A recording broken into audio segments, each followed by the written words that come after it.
ఎందుకంటే క్లోజ్ గా మూవ్ అవుతుంది, తర్వాత అది లవ్ అయిపోద్దేమో.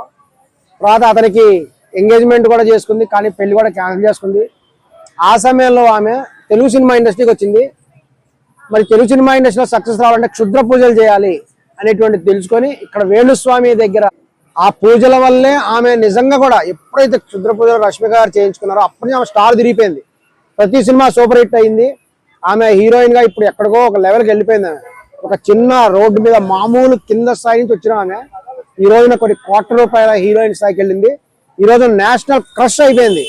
రష్మి గారు ఈ రోజు నేషనల్ క్రష్ మా స్థాయికి వెళ్ళిపోయింది.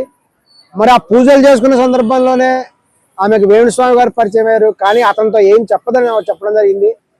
మరి తర్వాత కూడా విజయ్ దేవరకొండ గారికి ఆవిడకి మధ్య ఈ విధమైన లవ్ అనేది ఎలా ఏర్పడింది, మరి దీని వల్ల పూజల వల్ల ఏమైనా జరిగిందా, లేదంటే ఆమె జాతక ప్రకారం ఏమైనా ఇతను చేసుకోవాలని ఉందా, నక్షత్రాల వల్ల ఏమైనా బలం ఉంటుందని ఉందా? మరి విజయ్ దేవరకొండ గారు చూసినట్టు ఆయన కింద నుంచి వచ్చాడు. ఆయన్ని కూడా కేసీఆర్ గారు బాగా ఎంకరేజ్ చేశారు. తెలంగాణ వాడిని ఎంకరేజ్ చేయమంటేనే అల్లు అరవింద్ గారు గీతా గోవింద్ సినిమా తీయడం జరిగింది. అట్లా ఆయన సూపర్ హిట్లు వచ్చేసాడు. కానీ తర్వాత కాలంలో కూడా ఆయనకునే గర్వ స్వభావం వల్ల కూడా చాలా ఫ్లాప్స్ వచ్చినాయి విజయ్ దేవరకొండ గారికి. సినిమా గురించి అనటం కంటే ఆయన విధానాల వల్ల ఇంటర్వ్యూలో కాలు మొత్తం జాపుకొని కూర్చోటం. మరి రష్మిక గారు విజయ్ దేవరకొండ గారికి కానీ కంపేర్ చేస్తే Rashmika garu most soft person, Vijay Deverakonda full fire person.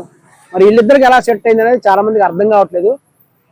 ఏమైనా మంత్రశక్తి చేసి వశపరుచుకున్నదా, లేదంటే ఏం జరిగింది అనేది మనకు తెలియాలి. మరి ఈ సందర్భంలో వాళ్ళ మధ్య పెళ్లి అనేది జరిగినప్పుడు పెళ్లి కూడా ఏంటంటే ఈయనేమో అగ్ర కులానికి చెందినటువంటి, ఆమె ఎస్టీ కులానికి చెందినటువంటి గిరిజన మహిళ. వామాచారంలో కొన్ని పూజలు ఉంటాయండి. వామాచారంలో క్షుద్ర పూజలు చేస్తే వాళ్ళు సినిమా హీరోలు కానీ సినిమా హీరోయిన్లు కానీ ఎక్కువ సక్సెస్ అవుతారు. అంతేకాకుండా రాజకీయ నాయకులు కూడా కొన్ని క్షుద్ర పూజలు చేస్తారు. ఒక ప్రముఖ ముఖ్యమంత్రి శవం మీద కూర్చొని ఒక పూజ చేశాడు, క్షుద్ర పూజ. చేసిన తర్వాతనే ఆయన ముఖ్యమంత్రిగా బ్రహ్మాండంగా పరిపాలించాడు అంటారు. ఈ విధంగా కొన్ని రకాలైనటువంటివి వాళ్ళు చేస్తారు. వాస్తవానికి వీటన్నిటికీ ఏదైనా ప్రూఫ్స్ ఉండవు. ఇప్పుడు నగ్న పూజ అనే దానికి ప్రూఫ్ ఎలా ఉంటాయి? ప్రూఫ్ దొరకవు మనకి ఎక్కడ. అలాగే యోని పూజకి ప్రూఫ్లు ఎక్కడ దొరకవు. ఇవన్నీ కూడా రహస్యంగా చేసే పూజలు.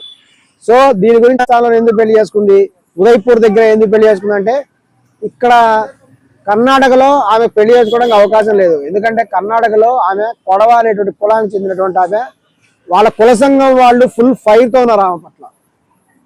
ఎందుకంటే తమ కులం చెందిన ఒక వ్యక్తి పైకి వచ్చింది, అందులో గిరిజనులు కదా ఆమె, గిరిజన వ్యక్తి పైకి వచ్చిందంటే పైకి వచ్చిన ఆమె తన కులం వాళ్ళని ఎవరైనా చేసుకొని డెవలప్ చేయాలి, కానీ వేరే వాళ్ళని చేసుకోవటం అంటే ఖచ్చితంగా హట్ అయ్యారు వాళ్ళు. అంతేకాకుండా వాళ్ళు ఆవిడకి సపోర్ట్గా చాలా ఉద్యమం కూడా చేశారు.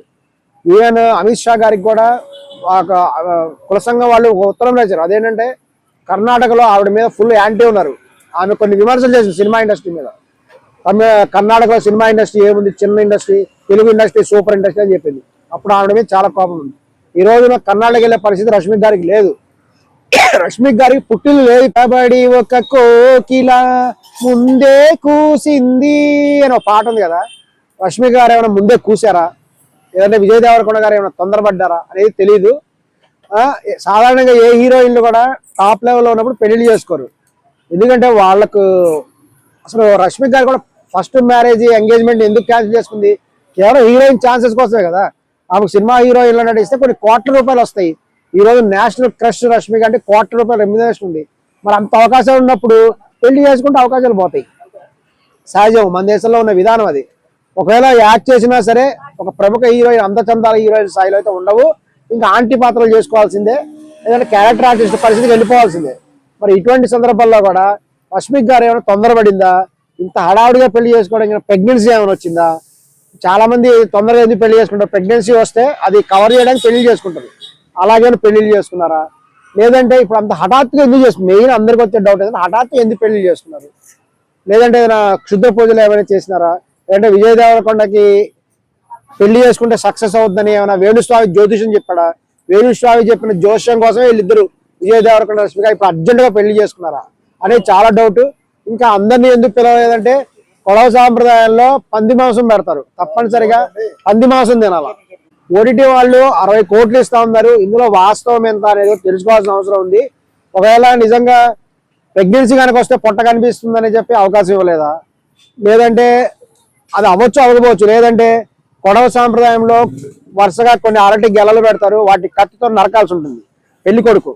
ఆ విధమైన విజయ్ దేవరకొండ బహుశా అరటాకులు కట్ చేయలే పరిస్థితిలో ఉన్నాడో మనకు తెలియదు. ఒకవేళ కట్ చేయలేకపోతే ఇబ్బంది అవుతుందని ఏమైనా చేయలేదా? ఇంకొకటి ఏంటంటే వాళ్ళ సాంప్రదాయంలో ఒక కుండతో నీళ్లు తీసుకొస్తారు. కుండతో నీళ్లు తీసుకొచ్చినప్పుడు అందరూ వీళ్ళు అడ్డుకోవాల్సి వస్తుంది. ఇట్లా వాళ్ళ సాంప్రదాయాలు బయటపడతాయి అనే భయంతో బయట పెట్టలేదా? ఎవరైనా కొడవ కులం వాళ్ళు ఆమెకి ఏమైనా కొన్ని హెచ్చరికలు చేశారా, రహస్య హెచ్చరికలు? ఎందుకంటే వాళ్ళ కులం అన్ని బయట పట్టకూడదు, ఇంకా ఏమున్నాయో మనకు తెలియదు. ఎందుకంటే ఒక క్షుద్ర పూజల్లాగే ఒక కొడవ కులానికి చెందినటువంటి వాళ్ళకి బ్రాహ్మణ పురోహితులు ఉండరు, వాళ్ళు వాళ్ళ మహిళలే వచ్చి చేస్తారు. కొన్ని వింత ఆచారాలు ఉన్నాయి. ఈ ఆచారాలన్నీ ప్రజలకు తెలిస్తే మళ్ళీ ఇబ్బందికరం అవుతుందని వాళ్ళ ఒక సంఘం కూడా ఉంది వాళ్ళకి. కొడవ కౌన్సిల్ అని కొడితే మీకు వెబ్సైట్ ఉంది, అందులో వస్తుంది. వాళ్ళు ఎంత పవర్ఫుల్ క్యాండిడేట్స్ అంటే మన దేశంలో ఆయుధాలు పెట్టుకోవడం అనేది చట్టప్రకారం నేరం. ఒక సిక్కులు మాత్రమే ఆయుధాలు ధరించడానికి చట్టపరంగా హక్కు ఉంది.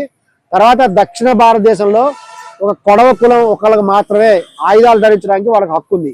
వాళ్ళు గిరిజనుల దగ్గర కాబట్టి వాళ్ళ చట్టపరంగా వాళ్ళు ఆయుధాలు ధరించవచ్చు. రష్మిక గారి దగ్గర కూడా ఎప్పుడో కత్తి ఉంటుంది, ఉండే అవకాశం కూడా పెళ్లి సందర్భంలో, పెళ్లిలో కాబట్టి అది నడుస్తుంది, కానీ బయట అది అవకాశం లేదు. ఏమైనా ఈ యొక్క జ్యోతిషం వల్ల జరిగిందా లేకపోతే ముందే తొందరపట్ట వల్ల జరిగిందా, కారణాలు ఏదైనా బయట తెలిస్తే కూడా బాగుంటుంది. మంచిగా పెళ్లి చేసుకున్నారు కాబట్టి ఎంతకాలం జరుగుతుందో చూడాలి. మరొక సమంత అవుతుందా రష్మిక, లేకపోతే రష్మిక తన ఇండివిజువల్ చూపిస్తుందా అనేది కూడా భవిష్యత్తులో తెలుస్తుంది. ఒక అమలలాగా ఉంటుందా రష్మిక, లేకపోతే ఒక సమంత లాగా ఉంటుందా అనేది భవిష్యత్తులో తెలియాల్సిన అవసరం ఉంది. చూద్దాం.